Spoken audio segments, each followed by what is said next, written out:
दूर कहीं एक गांव में एक मेहनती लोहार रहता था। उसका नाम राम प्रसाद था। वो दिन रात बहुत मेहनत करता था और खेती करने के औजार बनाता था।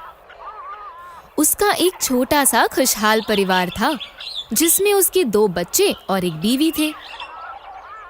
एक दिन सुबह सुबह राम प्रसाद ने अपनी पत्नी से कहा, सुनो, जरा जल्दी से कुछ रोटियां बना दो, मैं बाजार के लिए निकल रहा हूँ और लगता है मुझे आने में आज रात हो जाएगी। थोड़ी देर बाद खाने के सामान और पानी लेकर वो बाजार की ओर निकल गया।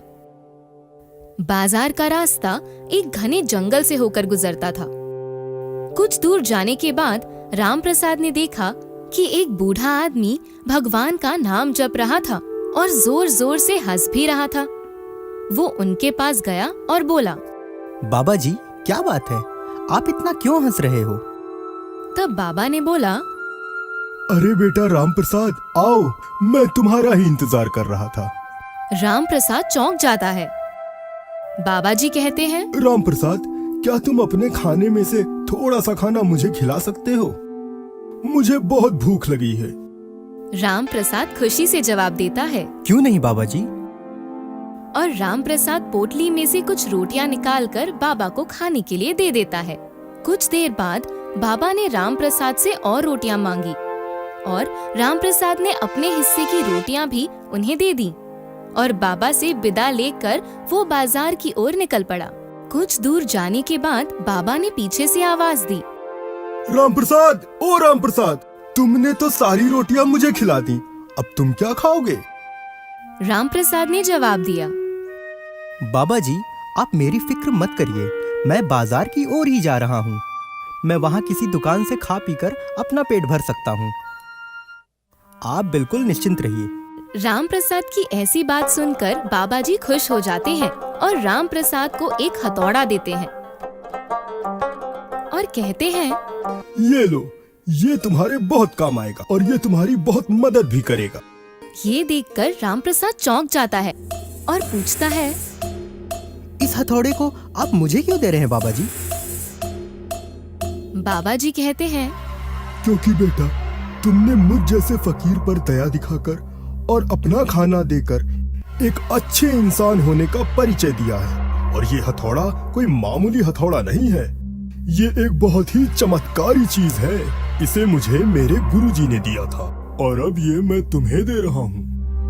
कभी भी इसका गलत इस्तेमाल मत करना और इसे कभी किसी गलत हाथों में मत पड़ने देना।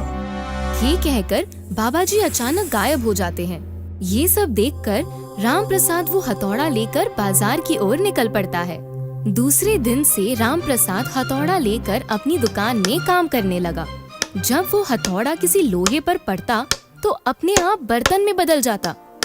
कभी खेती के औजार अपने आप तैयार हो जाते। ये देखकर गांव वाले आश्चर्यचकित हो गए। जिस ग्राहक को जैसा औजार चाहिए वैसा काम वो हथौड़ा कर देता था। राम प्रसाद भी अपने हथौड़े से बहुत खुश रहता था। एक दिन गांव के मुखिया ने राम प्रसाद को घर पर बुलाया और कहा, राम प्रसाद, तुम जानते हो गांव वालों को शहर जाने में कितनी परेशानी होती है। 2 दिन लग जाते हैं। तुम्हारे पास जो जादुई हथौड़ा है, क्या तुम उससे उस पहाड़ को तोड़ने में हमारी मदद कर सकते हो और गांव की खुशहाली क्या ला सकते हो? राम प्रसाद कहता है, क्यों नहीं मुखिया जी, मैं तो गांव के लिए कुछ भी कर सकता हूँ। मुखिया जी उसे उस पर्वत के पास ले गए।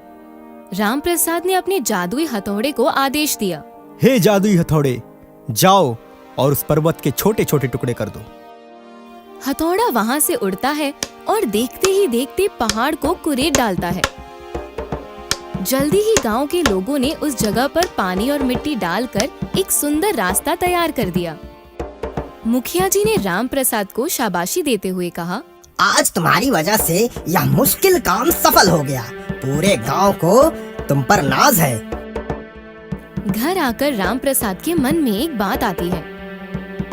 वो सोचता है, पहली बात तो ये है कि मेहनत का काम तो हथौड़े ने किया और दूसरी बात ये है कि नई सड़क का जो लाभ होगा वो पूरे गांव वालों को मिले, तो फिर इसमें मेरा क्या फायदा है?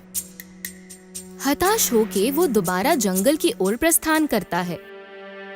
थोड़ी दूर चलने के बाद राम प्रसाद को फिर से वो बूढ़ा आदमी वहीं मिलता है। राम प्रसाद उस बूढ़े आदमी को अपनी पूरी कहानी बताता है। कहानी सुनकर बूढ़ा आदमी राम प्रसाद को हथौड़े की वास्तविकता समझाते हुए कहता है, हथौड़े का प्रयोग बल से नहीं बुद्धि से होता है। वो राम प्रसाद को समझाता है कि हथौड़े की एक नहीं अनेक काम और फायदे हैं।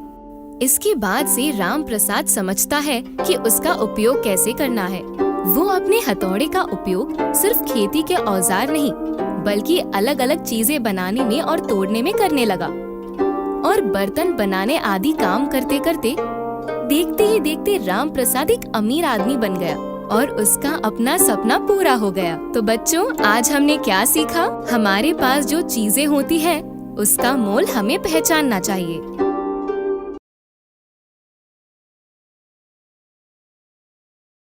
कुछ समय पहले की बात है। नेहा नाम की एक लड़की थी। नेहा वैसे तो बहुत अच्छी लड़की थी, लेकिन उसकी एक बुरी आदत थी। वो दिखावा बहुत करती थी। एक दिन जब वो अपने दोस्त के साथ स्कूल के ग्राउंड में बैठी हुई थी, तभी नेहा ने टीना से कहा, तुम्हें पता है, हमारे घर में एक नया कंप्यूटर आया है। हम उसे जो भी कहते हैं वो फटाक से कर देता है। और पता है, इन छुट्टियों में मेरे पापा नई महंगी कार भी लेने वाले हैं। टीना नेहा से कहती है, नेहा, तुम बहुत लकी लड़की हो। नेहा सच में एक लकी लड़की थी, क्योंकि वो बहुत अमीर घर से थी। लेकिन एक चीज ऐसी थी जो उसके पास भी नहीं थी, जिसकी वजह से वो उदास रहा करती थी। एक दिन जब उसका बर्थडे था, तब वो अपने कमरे में उदास बैठी थी। मेरे मम्मी पापा कितने अमीर हैं, पर इतनी अमीरी का क्या फायदा? हमेशा वो काम में व्यस्त रहते हैं और मेरे लिए उनके पास बिल्कुल भी समय नहीं रहता। मैं दुनिया देखना चाहती हूँ, मैं घूमना चाहती हूँ, हर जगह जाना चाहती हूँ। मैं क्या करूँ? मेरा मन बहुत उदास है। वो दिन नेहा के लिए बहुत ही खास था। नेहा कमरे में जोर जोर से रो रही थी। उसी समय वहाँ से परी गुजर रही थी। ये कैसी आवाज़ है? जरूर कोई बच्चा उदास है और मेरे होते हुए कोई बच्चा दुखी हो। ये कैसे हो सकता है? मुझे जाकर देखना चाहिए। हेलो नेहा। कौन हो तुम और मेरा नाम कैसे जानती हो? मैं बच्चों की परी हूँ। मैं हर बच्चे का नाम जानती हूँ और मैं हमेशा घूम घूम के पता लगाती हूँ कहीं कोई बच्चा दुखी तो नहीं है। और अगर वो बच्चे अच्छे होते हैं तो वो जो भी चाहते हैं वो मैं उन्हें दे देती हूँ। आज मैंने तुम्हें अपने आप से शिकायत करते हुए सुना। सच में? मैंने सुना कि तुम पूरी दुनिया घूमकर देखना चाहती हो। ओह हाँ, मैं तुम्हारी इच्छा पूरी कर सकती हूँ। वाओ, इसमें कितना मजा आएगा। परी नेहा को एक जादुई बॉक्स देती है। ये क्या है? ये तुम्हारा जादुई तोहफा है। इसे संभाल के रखना। यही तुम्हारी दुनिया घूमने में मदद करेगा और तुम्हारी इच्छा पूरी करेगा। सच में? ये तो छोटा सा मामूली सा डब्बा है, ये जादुई कैसे हो सकता है? हंसते हुए परी ने नेहा से कहा, ये रख लो, यही तुम्हारी इच्छा पूरी करेगा। लेकिन याद रखना, ये बड़ा ही खास डब्बा है। इसे तुम्हें छुपा कर रखना होगा। इसके बारे में तुम किसी से भी कुछ नहीं कह सकती।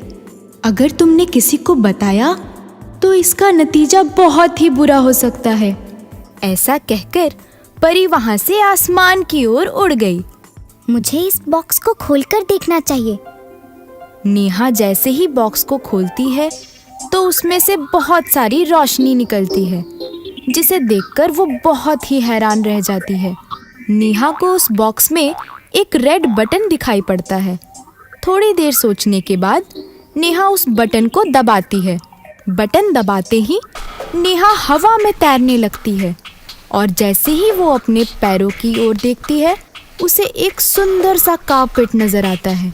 वाओ, ये कोई मामूली डब्बा नहीं है, ये तो मैजिक कारपेट है। अब नेहा सोचती है कि इसे कैसे चलाया जाए और तभी उसे एक उपाय सूझता है।